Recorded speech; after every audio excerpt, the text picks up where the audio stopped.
খেলার আয়োজন করছো, তো ভাবলাম আমি একটু ঢুকি, মানে ওই যে পুরোনো একটা তারুণ্যে ফিরে যাওয়ার একটা অপচেষ্টা, যদি সুযোগ দেয়। ঠিক আছে।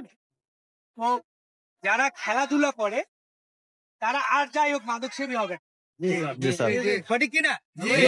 কেন হবে না? কারণ একজন মাদক সেবী তার এই স্ট্যামিনা নাই যে সে খেলতে পারে। সুতরাং আমরা খেলাটাকে কি করবো? প্রোভাইড করবো, খেলাটাকে উৎসাহিত করবো, তাই না?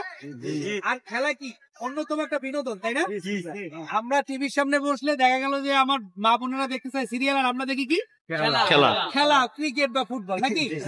আচ্ছা, তাহলে এই যে খেলা প্রেম বা এই যে খেলা প্রীতি, এটা কিন্তু আমাদেরকে অনেক বাজে কাজ থেকে দূরে রাখে, আর এটা বিনোদনের আমাদের জন্য অন্যতম একটা মাধ্যম, সঠিক কিনা?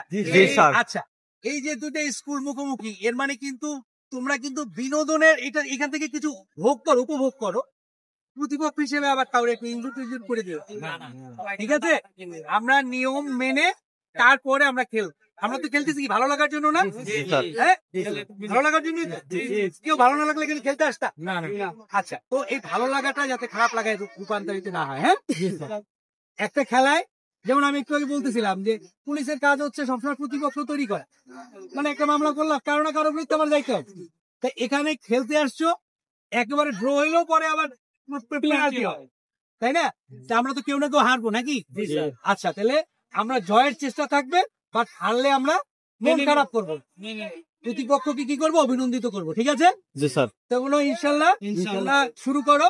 আর আমার একটু জরুরি কাজ আছে, আমি তোমাদের কাছ থেকে বিদায় নিচ্ছি। Thank you sir. ঠিক আছে, থ্যাংক ইউ বাবারা।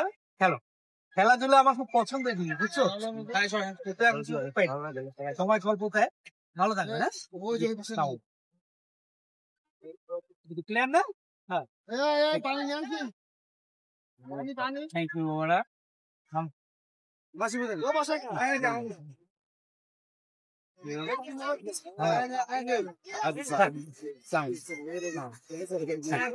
ভালো থাকবেন।